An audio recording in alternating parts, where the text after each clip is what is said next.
Business meets the final frontier. Welcome to The Call. I'm Neil Bradley, sitting in for Jay Sapsford this morning. This spring, the U.S. will launch the Artemis II space mission, our first manned spaceflight in a half-century. The launch is part of a growing geopolitical rivalry. Last time, we competed with the USSR. This time, it's China. To stay ahead in this new space race, the U.S. is relying on commercial interests more than ever before. That has turned space into a promising new growth area for the U.S. economy. Our guest this week has done perhaps more than anybody to expand the role of business in the U.S. space program, which begs the question, what's driving the space race? And what do we need from Washington to keep us ahead in this crucial contest? Joining us is Jim Bridenstine, former NASA administrator, former U.S. congressman, managing partner of the Artemis Group, and my fellow Oklahoman. Jim, welcome to The Call. Thank you, Neil. It's good to be here. Well, it's great to have you. Let's start with the latest on the Artemis II mission. There have been some delays.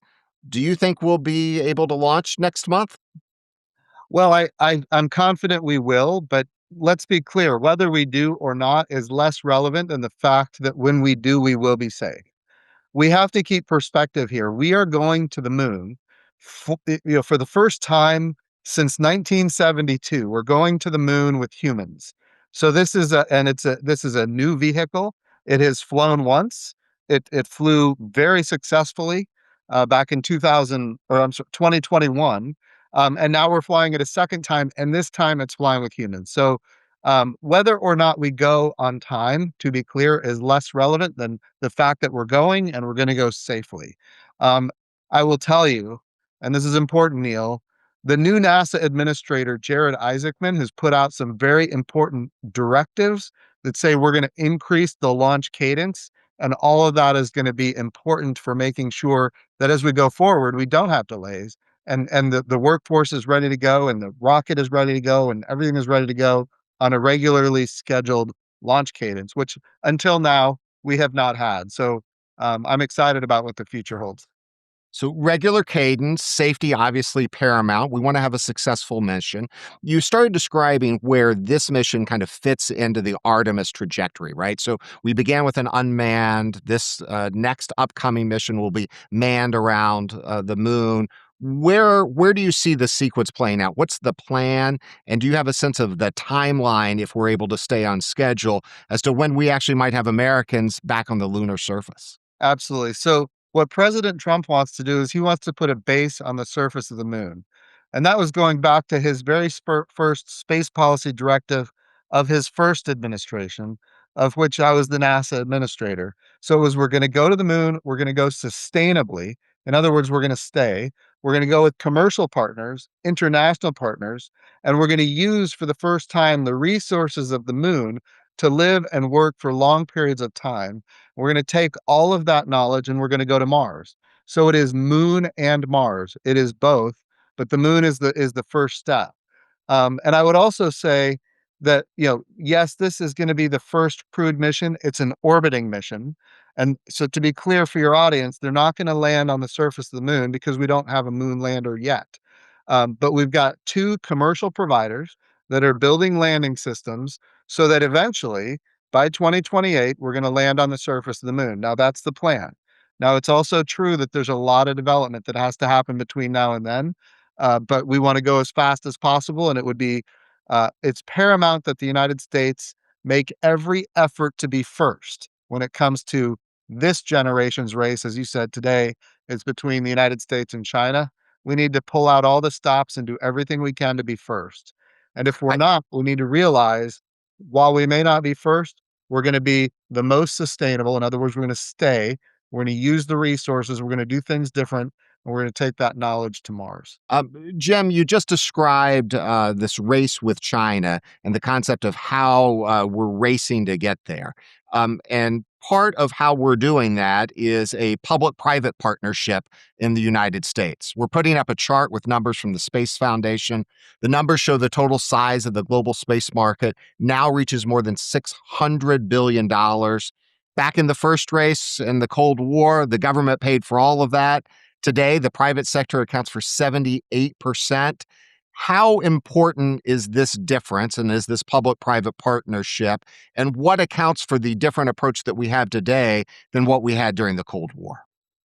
Yeah, so back then it was the government had a philosophy which, in order to prove that our political and economic system was superior to that of the Soviets, we had to go all in with government activity because there was no commercial activity. Today is very different. Today we're saying, look, we can prove our political and economic system is superior by taking advantage of what America does best, and that is leverage private industry, leverage entrepreneurism, innovation, private capital, all these different things that set the United States of America apart. And so when we go to the moon, we're going with commercial partners. And those commercial partners are privately capitalizing capabilities that now the US government gets to take advantage of. So the idea is we want to have we want to have all of the folks that are providing capability to NASA. We want NASA to not own and operate the hardware, but we want NASA to buy it as a service, and we want those providers to go get customers that are not NASA. Some of those customers could be the Department of Defense. Some of those customers could be international partners. Some of those customers could be a whole host of different capabilities in the private sector. Um, but the idea is we're trying to drive down the cost and increase capability, and we do that taking advantage of our economic and financial system. I would also say, to the extent we have those providers, we want multiple providers that are competing against each other on cost and innovation and safety. And if we get those end states, the benefit to the taxpayer is going to be far greater than it could be under the old programs. You think about Apollo, government purchased, owned, and operated. Just to be clear, we love Apollo.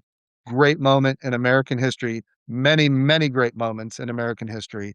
Um, but today we have different opportunities. We have a different economic system when it comes to space, and we need to take advantage of it because it is a differentiator for us. Well, it's almost the maturing, right, of space as an industry and a market. The first phase was kind of government. Now we're talking about manufacturing in space. We're talking about data centers in space. We're talking about research and development in zero gravity to do things that just aren't possible. And that's a really different type of environment where the private sector's bringing something to the table, but also generating its own economy. I'm curious from your vantage point. You've been in government. You're now in the private sector. You've seen both sides of it. What are some of the biggest challenges from a regulatory standpoint or a legal standpoint for the full maturity of this kind of space market ecosystem? Well, I think there's a couple of things. To be clear, what you just talked about, some of the manufacturing in space, what we're talking about is the ability to create pharmaceutical crystals in space to treat diseases that have never been treatable before. We took Keytruda, which is it's a drug for treating lung cancer. We took it up to the International Space Station, and we formulated it in the microgravity of space where atoms and molecules organize differently. And what came back is a very pure crystal where we can administer Keytruda with a pill rather than an infusion. And instead of taking many months to figure out whether or not it worked, we can figure it out in a matter of weeks. But that's just taking a current drug and making it better. Other things we can do is we can create new and different types of drugs to treat diseases that have never been treatable before. But those crystals are not just for pharmaceuticals, it's also for advanced materials, it's for semiconducting materials, it's for hypersonic materials, it's for and a lot of other, when we think about advanced materials, one thing that gets me really excited is creating an artificial retina for the human eye. So if you have macular degeneration, you don't have to go blind. We've got an experiment on the International Space Station that is doing that for a retina for a pig, and if it's successful, the FDA has said we can try it in humans. On top of it, we can grow tissue in 3D. We can print tissue in 3D. We've done it with heart tissue and nerve tissue and vein tissue and even a meniscus for your knee. So all of these things are and by the way, when we're talking about regenerative medicine like that, we're talking about using your own cells to do it. If you use your own cells, your body won't reject, those tissues. Today it's tissues, tomorrow it'll be full organs. So there's so much happening when you think about the future of the economy in low Earth orbit, and the United States of America needs to be at the center of that. So your question is, what are the challenges, the political challenges, the policy challenges, the regulatory challenges? The International Space Station that has proven all of this out has been there for experimental and discovery purposes. We need to put this on steroids and say we're going to have commercial space stations to replace the International Space Station that are going to take advantage of what we have discovered and put the market to it. In other words, we're going to bring in private capital, we're going to bring in innovators, entrepreneurs, and we are going to make sure that the economy of the United States, when it comes to taking advantage of microgravity, is second to none. Now, that requires us as a nation to say, we need to be there as a public-private partnership. Yes, we need private capital. And by the way, billions of dollars of private capital are now going into these space stations. But the US government needs to say it's in our interest to make sure that we lead in these areas and not our greatest competitor, China. And if we have the US government step up and say, we're there with you, private capital gets unleashed in much greater volumes. So in my view, this is so important. People talk about the tip of the iceberg of this or that. I'm telling you, we are literally at the tip of the iceberg when it comes to understanding the value of microgravity. And that can be a game changer for the economy of the United States. What we don't want to have is we don't want to have the best pharmaceuticals, the best semiconductors, all of these great capabilities, regenerative medicine. We don't want all of those new capabilities and technologies coming from our greatest competitor while we're sitting on our hands. I think that's a risk. Yeah, Uh, Jim, you've done a wonderful job of kind of outlining kind of what's at stake and what the opportunities is. But I want to go to one of our member questions. It actually builds on what you were just saying, and that is this competition with China. They're racing to have a low Earth orbit presence. They're racing to beat us to the moon. Obviously, a very different system, economically, government system. Do you think there's a chance that they might beat us to the moon? And what are the consequences of that? And if there are consequences to that, what should we be doing now to get ahead? yes, I think they're not going to beat us to the vicinity of the moon because we've got the SLS rocket and the European Service Module as our partner, and then we have this Orion crew capsule. So we can go to the moon, we can orbit the moon. What we don't have right now is a landing system. That's what we're missing. We're missing a lander. Um, so if China were to move forward as they are, with a basically a single launch mission to the moon, which is kind of what we did in the Apollo era, I think it's probable that they will beat us to the moon. I also think how we do it matters. What I mean by that is if we're trying to put flags and footprints on the moon and declare victory, that's what we did in 1969. Of course, we did 6 moon missions, but at the end of the day, they were all demonstrations. Um, what we're trying to do now is entirely different. We want to take advantage of living and working on another world for long periods of time, take advantage of there on the moon. It's not microgravity, but it is low gravity, which has advantages of itself.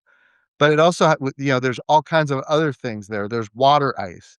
Water ice is hydrogen, it's oxygen. So hydrogen is fuel, oxygen is air to breathe, H2O is water to drink. So there's life support on the surface of the moon. How do we use that to live and work for long periods of time? How do we ultimately use mining capabilities, robotic mining capabilities to get platinum group metals or rare earth metals, which of course on the moon they would be rare lunar metals from the moon. Rare earth metals, platinum group metals, these are asteroid impacts from billions of years ago. The problem with the Earth is we have this very active geology, very active hydrosphere. The moon does not. So we could have hundreds of billions of wealth on the moon that we should be getting access to. So the question is, how do we get access to, I know you're paying attention, Neil. There's a lot of talk about Greenland and rare earth minerals. Same with Ukraine. Um, the moon we need to think of the moon in that way. I would also, and by the way, nobody owns the moon and they can't own the moon. Under the Outer Space Treaty, you cannot appropriate the moon for national sovereignty. However, if you apply your sweat and your effort and your equity to going out to getting resources from the moon, you can own the resources that you extract from the moon. So again, we need those kind of Western values for private entrepreneurship to go forward to the moon. Um, I would also say, if you think about helium-3, it's prevalent on the moon, and helium-3 with nuclear fusion, to be clear, I understand we don't have the ability to sustain nuclear fusion yet, but the day is coming. If you can do helium-3 with nuclear fusion, you can power the entire city of Houston with, a Coke can, volume of worth of helium-3. And there, of course, there's no carbon emissions because it's nuclear power, but there's also no nuclear waste. So it solves the energy crisis. So these are just some ideas that various entrepreneurs are investing in today that could be game changing for the future of the world. And the United States of America needs to lead on it. So it's not so much who gets to plant the next flag. By the way, we did that. We did that in 1969. We did it 6 times until 1972. So it's not about who plants the next flag. It's about who builds the capability that is sustainable, that we can take advantage of the resources of the moon. And those resources are smaller amounts of gravity, regolith, rare earth, rare lunar metals and minerals, and then the water ice. And by the way, there's a lot more that we can be doing there as well. And we need to see those entrepreneurs, getting capitalized and unleashing their entrepreneur and innovative spirits. Jim, it's remarkable to think about the fact that we haven't been there since 1972. Although, as you described it, it was a demonstration. We weren't trying to build a lunar economy or do all the things that you've talked about today. And it really wasn't until you were NASA administrator and under the leadership of President Trump that we really talked about going back and this Artemis program. And um, it raises a question to one of our members about kind of the political viability, sustainability of support across multiple administrations of different parties for this endeavor. After all, getting to space, operating in space is always going to be something you're probably doing in partnership or via government regulation. How do you think about the sustainability of not just the Artemis program, but the sustainability of this kind of future economic endeavor that you've described? Yeah, Neil, you hit the nail on the head. You go back in time, you had after the Apollo era, you had George Herbert Walker Bush created the Space Exploration Initiative, and it was a plan that said we're going to go to the moon and then we're going to go on to Mars. After that, let's see, Bill Clinton came in and he canceled the program. And then you had George W. Bush come in and he created the Vision for Space Exploration, which was a plan to go to the moon and on to Mars. And then President Obama came in and he canceled the program. Now, I'm not saying they canceled for no good reason whatsoever. There's always budgetary challenges, there's always different agenda items, so I'm not making any political kind of judgments here. What I am saying is, if you're gonna spend billions of dollars trying to achieve an outcome and then cancel it, there better be a dang good reason, because now that money just got wasted. So, when we got direction from President Trump that we're gonna go to the moon and onto Mars, number one objective was, how do we make this program sustainable, not just for President Trump, who we were anticipating to have two terms back to back, but sustainable beyond that? Like, because this is not just multi-decadal, this is multi-generational. And so you have to have the type of long-term thinking necessary to achieve these outcomes. Otherwise, the money gets spent in vain and wasted.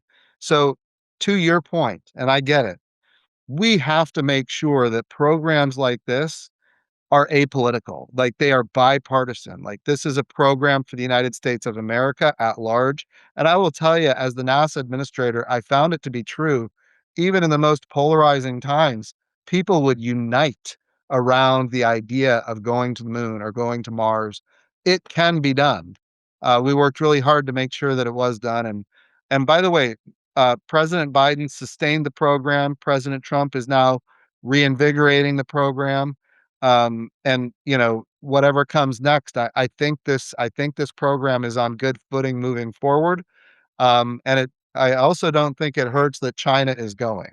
Yeah, it The doesn't hurt that we're in a competition, we're in a race, and you can almost taste the opportunities Yeah. with respect to science and economic growth and innovation that you've talked about. We only have 1 minute left. Just for one more quick question. I'm curious if there's anything that you're particularly concerned about that you're focused on making sure that we do next to keep the U.S. in front of winning this important competition. Well, I think first of all, the current NASA administrator, Jared Isaacman, is doing all the right things. He's standardizing the configuration of the big rocket that can get us to the moon and onto Mars, the SLS rocket. He's increasing the launch cadence. He's taking the resources that were put in President Trump's big, beautiful bill, and he's using those resources. He's pulling them forward to make sure that the launch cadence is increased. All of this, I think, is important. And he's doing. By the way, this is not easy to do. There's a lot of institutional kind of resistance to making big muscle movements at NASA. Believe me, I saw that firsthand. And not that's not just within NASA, but it's also among the contractors and others. But he's doing the right things for the right reasons for the good of the country, and I commend him for it. There's more to do. By the way, he's only been there a short while, so I anticipate to see a lot of good things going forward. There's always more to do, but there's also a lot at stake. Jim, we deeply appreciate you helping us understand what is clearly the ultimate growth market. Thank you for joining us. I hope you'll come back and see us again soon. Let's keep evangelizing for what the opportunities are in this next great frontier. Anytime. All right. Our audience has had their shot of informational espresso and is ready to tackle the day. Next week, we'll be taking a break, but Jay will be back in the hot seat on Tuesday, the 24th of March, with Scott Lincecum, Vice President, General Economics at the Cato Institute. You won't want to miss that. Have you missed a live episode? Catch the replay on our website, LinkedIn, or on YouTube. You can also listen to the Calls podcast edition on Apple, Spotify, or wherever you get your podcasts. Thank you to you, our members, for joining us today. This has been The Call, brought to you by the Global Intelligence Desk, asking the right questions to navigate uncertain times.